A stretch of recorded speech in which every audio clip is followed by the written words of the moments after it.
those of you who are here. Oh my God, it's December. It's almost done. One more week of classes, next week's review week. One more week, then there's the next week, which is the finals week, and then you go home again. The red ribbon is up there because today is World AIDS Day. December 1st is the day that we remember the struggle against AIDS. I remember in particular dear friends Scotty and Rob, who both passed away some years ago, far too young. Usually when I mention people who I loved who died, people are quiet because it's kind of respectful. Anyway, back to where I was. December 1st, World AIDS Day, the day that we remember those who died. It was a scourge on the community in the 1980s when the death rate was just astoundingly high. The Bay Area Reporter needed to have 2 full sections in order to be able to run all of the obituaries because there were so many obituaries every week that they could not fit them in one standard issue of the BAR. Things have changed a lot in the last 25 or 30 years in terms of AIDS. We now have drugs that help make it a chronic disease and not necessarily a death sentence. But those of us who are touched by and in the AIDS community know that we are also at a time when folks who tend to be of the ages, let's say 18 to 25, are not as aware of AIDS and not as aware of HIV as those of us who had to live through the horrible time of the 80s when so many of our friends died. AIDS is still there. HIV is still there. Sex is still something that can get you HIV, which can kill you. HIV rates are on the rise amongst people 18 to 25 because you think that, maybe not you, but because people at that age bracket tend to think that, that's better, that this is something that's in the past and it's just old people like me who worry about AIDS. Actually, I worry about it for you. I worry about it for gay youth. I worry about it for straight youth. I worry about it for everybody who can be touched by a disease that comes about from having sex. So be smart. Protection is still a vital step. Condoms are important. The pill does not protect you against HIV and AIDS. It may protect you against pregnancy, but it doesn't protect you against HIV and AIDS. Those of us who lived through the period watching all of our friends die, I don't want to see that again. It was a really awful, awful, awful experience to watch so many people in their late 20s and early 30s die of a disease that was so devastating. So please be careful. Use condom. Buy them by the bushel. Share them with your friends. Pass them out for Halloween. Maybe not. You're probably too young for that. But do be smart, be aware, be involved. All right. Wow. Thank you. And now, back to our regularly scheduled program, which starts with clicker questions. First one. When the Fed increases interest rates, what happens? A, B, C, D, or E? Yes, some of you saw this last week. Let's see how we do today. When the Fed increases interest rates, what happens? 4 options, A, B, C, or D, or you can stick on E if you want. Slightly better rate so far. 3 seconds. 1001, 1002, 1003, and stop. Ouch. A. Ouch. 64%. Get my happy face. 64% is not a very happy face. Increasing interest rates. This is so incredibly important. So I'm very concerned about do the math for me, which is 36% who got it wrong. Increasing interest rates is contractionary monetary policy. It's contractionary because it decreases components of aggregate demand. So that means it's going to decrease investment, which is a component of aggregate demand. It's going to decrease net exports, which is a component of aggregate demand. You had a chance to explain all that on midterm 3. I have seen the scores, so I know that the averages on midterm 3 are about in that same range there. But it doesn't mean you won't have to do it again. So make sure that by December 16th, or actually by December 11th, when you turn in that essay, that you understand the role of interest rates in affecting both investment and net exports components of aggregate demand. All right, let's try the next one. Federal funds rate. The federal funds rate is A, the rate one bank charges another bank on overnight loans or reserves. B, determined by the market. C, influenced by the Fed's purchases and sales of treasury bills and other assets. D, responsive to how many excess reserves are in the banking system. Or E, all of the above. A, B, C, D, or E, if you would. 5 seconds. 1, 2, 3, 4, 5. That's better. E. 78%. I like 78% a lot more than I like 64%. 78%. All of those things are true. The federal funds rate is the interest rate that banks charge each other on overnight loans that are made to cover their reserve requirements. It's determined by the market. The Fed has a target for it, but the Fed does not determine the federal funds rate. It's influenced by the Fed's purchases and sales of treasury bills and other assets. And as we saw going forward, it will be influenced by the rate the Fed pays on excess reserves. And it's responsive to how many excess reserves are in the banking system. All right, last one. What's the role of reserves? A, banks use required reserves to make loans. B, banks use excess reserves to create money. C, banks earn no interest on their reserve balances. D, the Fed lends banks reserves to other banks. E, my kid's getting ready for the SAT, so I'm kind of in the SAT mode here. Reserves are to banks as checking accounts are to the Fed. With the standard sort of SAT : thing going there. A, B, C, D, or E? Well,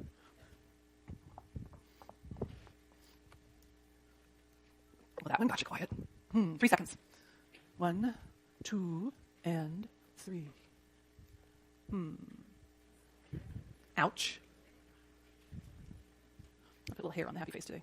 There, happy face. All right. Banks do not use required reserves to make loans. Banks have to hold on to those required reserves. That's the whole point of the requirement, is they have to have at least 10% of their deposits held in the form of reserves in order to cover our withdrawals. Banks do earn interest on their reserve balances. That's the new tactic that the Fed is using as we move forward to change the federal funds rate. They pay, as we mentioned on Wednesday, they pay an interest rate on both required reserves and excess reserves. Those rates are currently equal, but they can be set separately, and they will be going forward.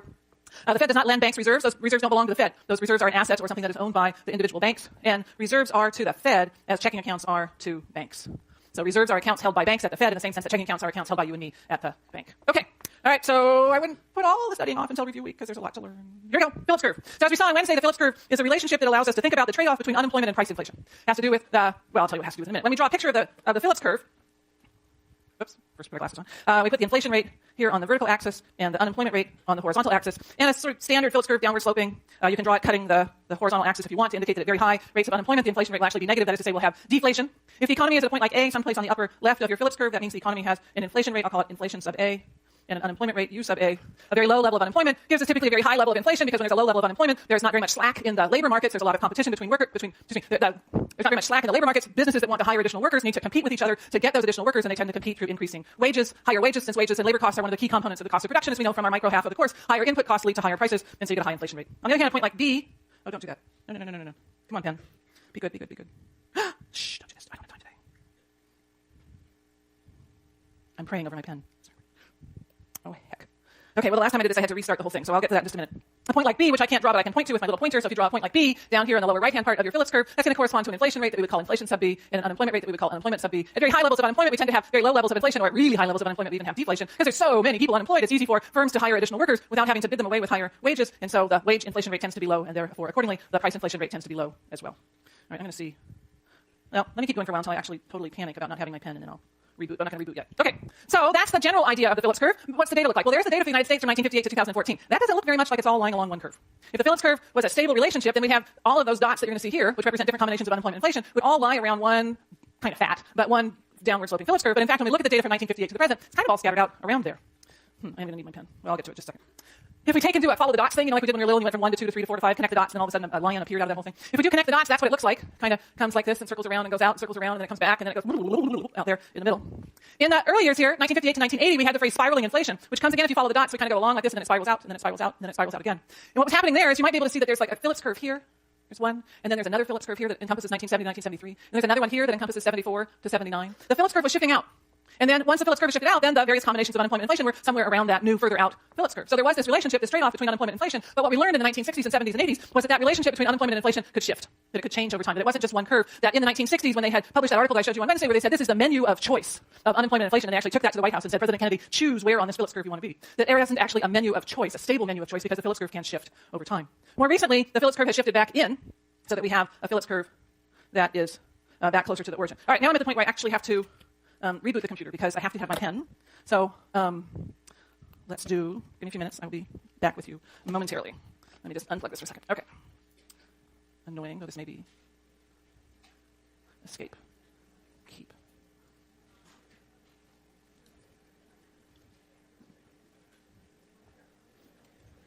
Okay, good. That was perfect.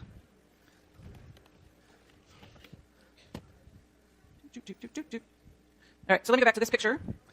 So back to this picture. If I take, let me use some, oh sure, orange, we'll do that. That you can sort of see that there are Phillips curves that go kind of like this. That most of those observations of unemployment and inflation lie around approximately 4 curves. Things are kind of messy there in the last 15 years as the Phillips curve was slowly shifting to the left. But most of the observations that we've got over the last 50 years tend to lie somewhere around those 4 Phillips curves. So the next question is going to be, what makes this relationship between unemployment and inflation shift? So as per usual, we need to talk about the difference between moving along an existing curve and having that whole relationship shift. Now, what I told you before was if what we're talking about is measured on one of the 2 axes, we move along the curve, and if it's not measured on one of the 2 axes, we shift. Well, the 2 axes for the Phillips curve are, that's still the other thing, isn't it? Are the unemployment rate and the inflation rate. Let me get to a regular pen here. For the unemployment rate and inflation rate, we need to remember what determines unemployment. Changes in aggregate demand change the amount of output in the economy, changes in the amount of output in the economy change the amount of employment, changes in employment change the unemployment rate. And so if there's a change in something that changes the unemployment rate, that is, if there's a change in aggregate demand, which changes output, which changes employment, which changes unemployment, that's going to give us a movement along the existing Phillips curve. Because that change in aggregate demand is the first piece of the chain that takes us to the change in the unemployment rate, which is measured on the horizontal axis. If there's a change, if prices change for some reason other than a change in aggregate demand, then we're going to shift. Now, the change in aggregate demand goes from a change in aggregate demand to output, from output to employment, and then from employment and unemployment to wages, and wages to prices. So that change in aggregate demand is a story that starts at aggregate demand, goes through output, employment, through wages to prices, which is to say inflation. All of that's a movement along an existing Phillips curve. If there's a change in prices for some reason other than that initial change in aggregate demand, we're going to shift the whole Phillips curve. All right, quick clicker question. So which one is this? As unemployment rose, 2007 to 2008, as unemployment rose from 5 to 10%, employers A, increased workers' pay, moving us along the Phillips curve. B, increased workers' pay, shifting the Phillips curve. C, maintained or cut workers' pay, moving us along the Phillips curve. D, maintained or cut workers' pay, shifting the Phillips curve, or E, I don't know. As the unemployment rate increased from 5 to 10%, so basically from 2007 till January 2009, what was happening? A, B, C, D, or E? 3 seconds. 1001, 1002, 1003, and stop. Good. All right. So as the unemployment rate rose, higher unemployment, lower increases in wages. They're holding wages constant, or actually they were cutting wages. Things were so bad in that period that wages were cut, present company included. Wages were cut. We were moving along a Phillips curve. It was a result not of some of these other factors we're going to look at right now, but as a result of decreases in aggregate demand. Yeah, Jackson. Yes, because the change in taxes or transfers is something that changes aggregate demand. So the change in taxes or transfers changes the disposable income, which changes consumption spending, which blah, blah, blah, blah, blah, blah. So yeah, so fiscal policy counts. Yeah, anything that's changing aggregate demand is moving us along an existing Phillips curve. So those autonomous shifts, optimism shifts the investment curve, or the things like fiscal policy, whether it's direct or indirect fiscal policy, and the changes in interest rates as well for monetary policy. All of those are moving us along. All right, so the obvious next question is, well, then what is it? Whoops, wrong button. What is it that makes the Phillips curve shift? These are the three things. 1, changes in inflationary expectations. 2, cost shocks, which are also called supply shocks. And 3, changes in the labor productivity growth rate. The first one, inflationary expectations. Inflationary expectations refers to your answer to the question, what do you think the inflation rate is going to be next year? So when somebody says, in 2015, what do you think the inflation rate is going to be? You've got an answer. And your answer may be, I've got a clue. But hopefully, people who are in the know in terms of making business decisions have a clue, and they're going to give some answer. Their answer may be right, their answer may be wrong, it doesn't matter, they have an answer. So when somebody says, what do you think the inflation rate is going to be in 2015? If your answer is 2%, that 2% is your inflationary expectation. If your answer changes from 2% to 7%, that's an increase in your inflationary expectation. So if somebody asked you in October, what do you think the inflation rate is going to be in 2015? And you said 2%, and then somebody asked you today, what do you think the inflation rate is going to be in 2015, the same year? And you now say, things have changed. I think 7%. That's an increase in your inflationary expectation. So the number that you're giving for what you think the inflation rate is going to be has increased. So an increase in inflationary expectations takes the Phillips curve and shifts the whole thing up. Phillips curve shifts up. Let me draw a picture. Inflation on the vertical axis, unemployment on the horizontal axis, initial downward sloping Phillips curve. It doesn't really matter if you cross the axis or not. We were reminded in 2008 and 2009 that the Phillips curve can cross the axis. Whether you cross it or not a big deal. So an increase in inflationary expectations is going to shift the entire Phillips curve up. Draw a second one, PC2 above the first. The story is this. Suppose that workers and bosses, let's do it like we did on Wednesday, you're the workers, I'm the bosses. Suppose that we all share a common expectation that the inflation rate next year is going to be 2%. If we all think the inflation rate next year is going to be 2%, and I, your boss, offer you, say, a 3% wage increase, a 3% raise, you're thinking, 3 is a small number, but 3 is bigger than 2, so I'm getting a raise that beats inflation, I'll take it, right? If instead you think, as workers, and I think, as the boss, that the inflation rate next year is going to be 7%, then when I offer you a 3% wage increase, you're going to say, 3% doesn't even keep up with inflation. I can't even buy the same things I'm buying now if you're giving me only 3% wage increase. Prices are going up like 7% next year. I need something more. I'm a boss. I don't want to lose workers. And I'm a boss, and I share your notion that the inflation rate next year is going to be 7% instead of 2%. And so I'm thinking, I don't want to lose y'all because you're good workers. So then if I give you a bigger wage increase, since inflation is going to be going up next year anyway, I can pass that wage increase on to my customers in the form of higher prices. As long as my prices are going up something less than that 7%, it's probably, I'm still going to be good in terms of my market share. And so if you think as workers that the inflation rate is going to be 7 instead of 2%, and I think as bosses that the inflation rate is going to be 7% instead of 2%, you're going to ask, and I will probably give you a higher rate of wage increase. I'll give you a 5 or a 6% increase in your wages instead of just a 3% increase in your wages. But once I've increased your wages by 6% instead of 3%, that's increasing the cost of production. I'm going to pass that on to the customers in the form of higher prices. That higher prices, oh, please, not today. That higher prices is going to shift the Phillips curve up. Shut it down for Michael Brown. Shut it down for Michael Brown. Shut it down for Michael Brown. Shut it down for Michael Brown. Shut it down for Michael Brown. Shut it down for Michael Brown. Shut it down for Michael Brown. Yeah, thanks. Thank you. Shut it down for Michael Brown. Shut it down for Michael Brown. Shut it down for Michael Brown. Shut it down for Michael Brown. Shut it down for Michael Brown. Shut it down for Michael Brown. Shut it down for Michael Brown. Watch the handouts. Feet up.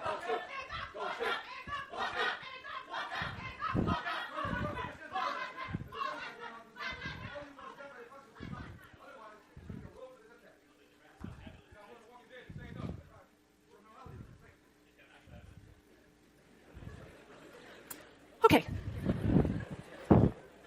Actually, I expected that last week, not this week. Anyway, let me finish that sentence, and let me go to another sentence, and then we come back. Okay, so where I was if you expect higher inflation, and I expect higher inflation, and you want higher wages, I'll probably give them to you. I'm not happy about it. I'll give you higher wages. I got to pass it on to the customers in the form of higher prices. It means that every unemployment rate, the existing unemployment rate, there's now going to be a higher inflation rate. The whole Phillips curve shifts up. Okay, so that was the end of that explanation. Let me just say, in connection, not necessarily, I don't like the disruption of classes, but let me just say, one of the things I've been really struck by in the last week or so has been, if I'm quiet and I shut up and I listen, that I'm hearing more and more stories from African American friends of mine who are my age, right, 50s, 60s, whatever, who 201 have a story about walking along the street and being pulled over, and having the cop pull up alongside and say, put your hands up because we got some black guy in the neighborhood who just robbed the store, whatever. And it's a very, very different life experience than mine. Right? I have a life experience where I have to be aware of gay bashing. I don't have a life experience where I have to be afraid that when I'm walking along the street that somebody, or God forbid when I'm jogging, that somebody's going to pull over and think that just because of my skin color that maybe I did something wrong. That's an experience that what I've been hearing last week that 201 black male friends of mine have had. Now my black male friends we're talking, people with degrees from Yale Law. We're talking about ministers. Those are the kind of circles. Those are the folks that I know. This is not an experience that is like, not something you dismiss because, well, that's a different kind of life. These are the people sitting in the room with us.